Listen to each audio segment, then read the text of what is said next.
A ideia de que Deus criou o homem à sua imagem e semelhança era compartilhada pela maioria dos cientistas ocidentais até meados do século XIX. Eles acreditavam que todas as criaturas do planeta haviam sido concebidas pela força divina, até que apareceu Charles Darwin. Alguns pesquisadores já falavam de uma evolução das espécies, mas o naturalista britânico foi o primeiro a comprovar e explicar o mecanismo que a torna possível: a seleção natural. Sua teoria mudou radicalmente a biologia e ofereceu outra explicação sobre a origem do ser humano. Por causa dela, Darwin se tornou um dos cientistas e pensadores mais importantes da história. Mas para chegar lá, ele precisou fazer uma viagem extraordinária, centenas de experimentos e refinar as suas ideias por 20 anos.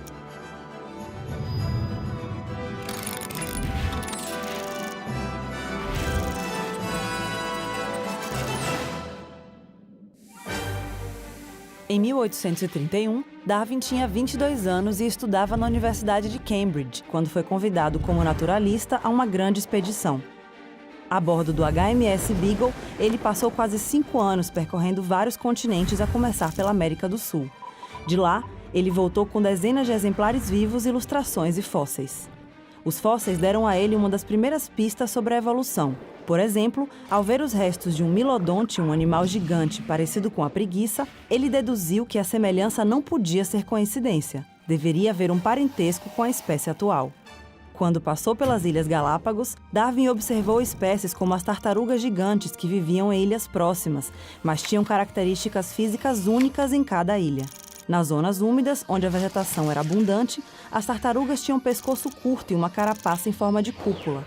Já nas ilhas com ambiente árido, elas tinham uma carapaça irregular, como uma sela, e o pescoço mais longo. Mas como explicar essa diferença? Quando voltou de viagem, Darwin passou algum tempo analisando como, cruzando exemplares de uma espécie, criadores de animais e agricultores produziam novas variedades. A chave para conseguir variedades melhores de plantas e animais era a seleção artificial feita pelo homem. Darwin percebeu que o mundo natural provavelmente fazia o mesmo tipo de seleção, mas não sabia como, até que leu o trabalho de Thomas Robert Malthus, um economista britânico do século XVIII.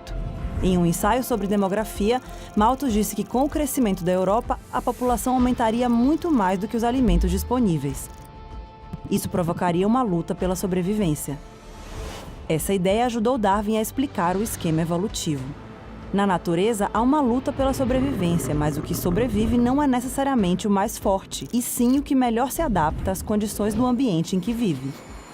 Se um ser vivo tem uma característica que lhe ajuda a sobreviver, ele vai se reproduzir com mais sucesso. O que não se adaptar, morre sem deixar descendentes. As criaturas com mais sucesso na reprodução passam esses traços adiante, e assim sucessivamente, até que as variações deem origem a uma nova espécie.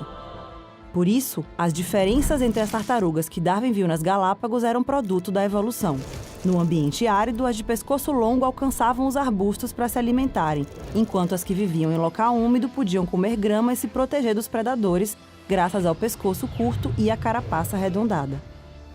Para Darwin, essas mudanças aconteciam de forma lenta e gradual. As espécies, incluindo o homem, não nasceram de forma independente, elas evoluíram de um ancestral comum. Segundo ele, foi a partir daí que a vida no planeta começou a se diversificar.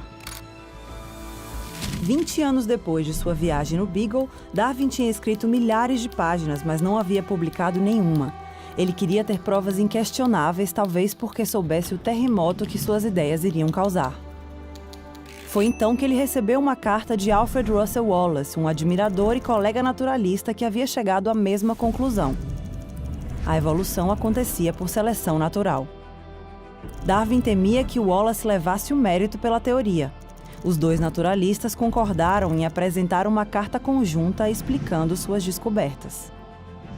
Mas no ano seguinte, ao publicar seu livro sobre a origem das espécies, Darwin virou uma celebridade até mesmo fora da comunidade científica, mas não sem antes abalar os alicerces da Grã-Bretanha vitoriana. Como Nicolau Copérnico no século XVI, a teoria de Darwin mudou tudo ao explicar que a diversidade do mundo acontecia por um processo biológico, sem a intervenção de Deus. Ele colocou o ser humano no mesmo degrau evolutivo que o resto dos seres do planeta. Avanços científicos comprovaram a teoria de Darwin, e até a Igreja Católica acabou aceitando décadas mais tarde, com ressalvas, que a evolução era compatível com a fé. E hoje, Mais de 150 anos depois que o mundo conheceu a teoria de Darwin, sabemos que a evolução é um fato. O planeta continua mudando, às vezes de forma dramática. E nós mudamos com ele.